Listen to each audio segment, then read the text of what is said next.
What's going on, guys? Your Burster, back on LEGO video, and today I'm telling my thoughts and opinions on these sets releasing on January 1st, 2025.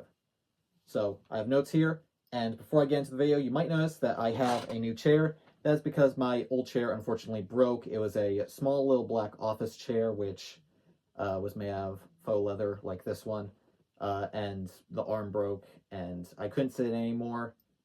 So this is the new chair that I'm going to be using for videos. It's nothing special, it's just a cheap gaming chair that I got from Staples. So nothing too special about it. It's just a cheap gaming chair.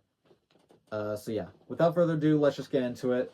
Starting off this video, let's just get into the first set. I'm going to go into numbered order, which I'm not sure if I've done that before. Let me know in the comments if I have.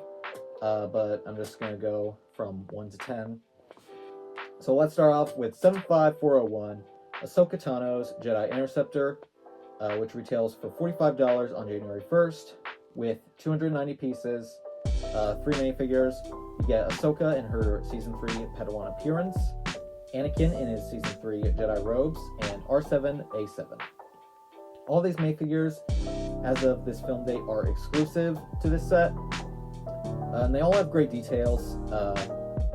Anakin looks like he has a new head. I believe those are also new robes.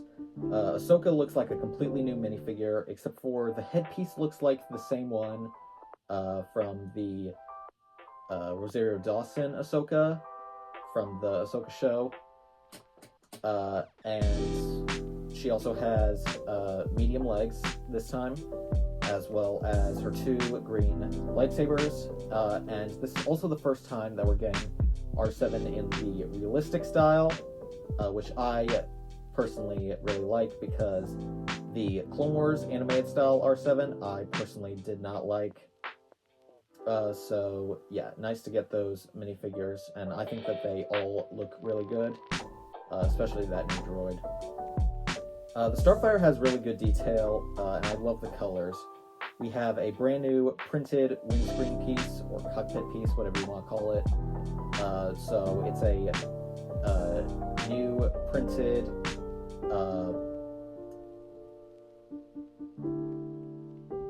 cockpit piece. It's not the same one that they used for the 2014 Starfighters. This one's kind of like a half cone, just sized up. And it comes with spring-loaded shooters and a socket for R4. And overall, I think it's a really good build. I will be picking this up on January 1st, and I can't find anything wrong with it, so I'll give it a 10 out of 10. Next up is 75402, the ARC 170 Starfire, for $70 on January 1st, with 497 pieces and 4 minifigures, those being Oddball, Jag, a plain clone pilot minifigure, and R4-P44. All brand new and exclusive minifigures, and the pilots all have the same body, it's just a different helmet print. I think they also all have the same face. They all have really good detail. I would have liked it if we got dual molded legs instead of that weird printing where it looks kind of like almost like a chef's apron, where it's like just printing on the front. Even if we got like wrap around the leg printing, that would even be better than just the front printing. And especially for $70, I would honestly expect dual molded legs or around the leg printing. So yeah, and R4-P44 is a good-looking astromech, in my opinion. It's pretty much just a green R2-D2, so yeah. Nothing too special about him, but all 4 minifigures look really good. And the Starfire looks really good too. I think it does look a little small, and the proportions are a bit wonky. It looks actually really close to minifig scale, but is not minifig scale. And the engines look too small, and they are smaller than they are in universe. So yeah, not minifig scale, and it definitely looks weird. But onto the play features, you can shoot the spring-load shoes on the side. You can open all 3 of the cockpits to put in the pilots. You have a droid socket, and you can also manipulate the rear cannons and move the S-foils into attack position. So, pretty good play features, and a great lineup of minifigs, in my opinion. I would have liked it if we got a clone ground crew minifig, this guy right here, because we've never gotten one of those minifigures before, and I think that would be really cool if we got one of them for the first time in this set, and for $70, that price per piece isn't there. Just toss in another minifigure and it would make a lot of people happier. If you don't know, the average price per piece for Lego sets is typically 10 cents per piece. So since this is under 500 pieces, typically Lego would usually just say, oh, 500 pieces, 5 minifigures, that'll be $50, you know? But they instead added adds $20 to the price tag, which I think is a bad idea, which makes people upset, and especially since it's for the 20th anniversary of Attack of the Clones, I think that's overpriced, just in general. But $20 for only 4 minifigures and under 500 pieces, that price per piece is not there. So yeah, I will definitely be picking this set up though. I don't like the price, but overall I think it's a good set, so I'll give it about a 9 out of 10. Next is 75403, Grogu with hover pram buildable figure. It's kind of like a UCS style, similar to the R2-D2, the BB-8, Yoda, and all those others, for $100 on January 1st, with 1,048 pieces, with 1 minifigure, that being Grogu. Nothing special about him, it's the same one that we always get in every set, with a little mini pram for the minifigure. He has 2 blue cookies, at least I think it's just 2, but he has 2 blue cookies, which are seen in the show. And there is a little blue frog that he can eat, and his gray ball. And Grogu looks pretty good. I think that they were trying to go for kind of a cute look, and I definitely think that's a cute looking build. So yeah, and you can take him out of the pram and you can move his arms, ears, hands and head. I'm not sure if you can move anything else, and I don't believe that he has any leg movement. I think it's just a flat bottom with anti-studs, so you can put him in the pram. That'd be cool if he did, but it would also be very hard to probably keep him stable. So yeah.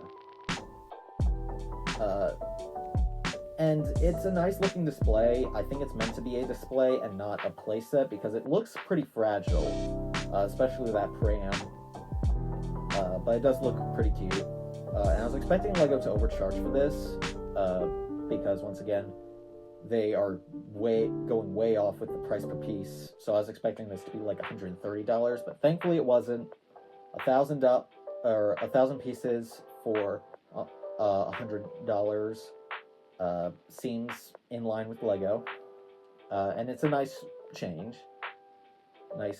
Change of pace. I won't be picking this set up, but I will still give it a 8 out of 10.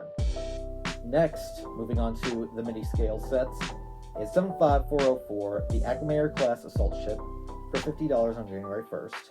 It has no minifigures, with 450 pieces. Price per piece is there for the set. There are, once again, no minifigures. It's a good display, and it's MIDI scale, same as the other MIDI scale sets that we've done before. And I think it looks good. Looks like there are quite a bit of stickers, and I would have preferred it if it was a Venator, That way we can have a Venator and the Invisible Hand, which is actually right up there. But instead we got the Acclimator, which is featured less than the Venator and less recognizable. But overall, I like it, and I will be picking it up, so I will give it an 8 out of 10. Next is 75405, the Home One Star Cruiser, for $70 on January 1st, with 559 pieces. Once again, that price per piece is high, and not accurate, for lack of a better word. No minifigures, and you also have, instead of minifigures, a mini Nebulon the Frigate on the side, similar to the UCS Star Destroyer, where it had the mini Tantive 4. So it's similar to that. And I think it's a good adaptation into LEGO. I don't like the Home One to begin with. I don't like the design. I don't like the way it looks. I'm not a big fan of the Rebellion to begin with.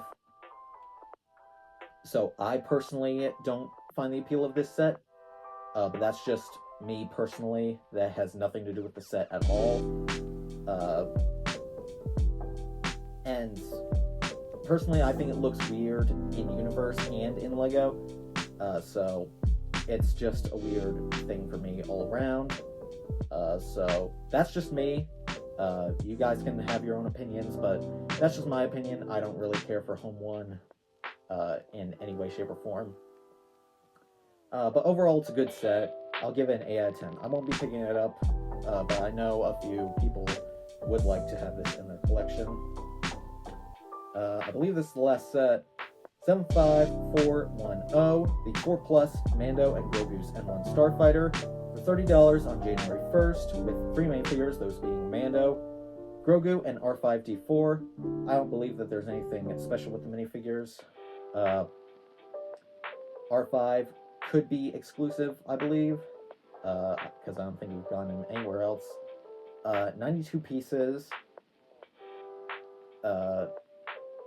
and you get the N1 Grogu's Pram and Fire Hose for R5.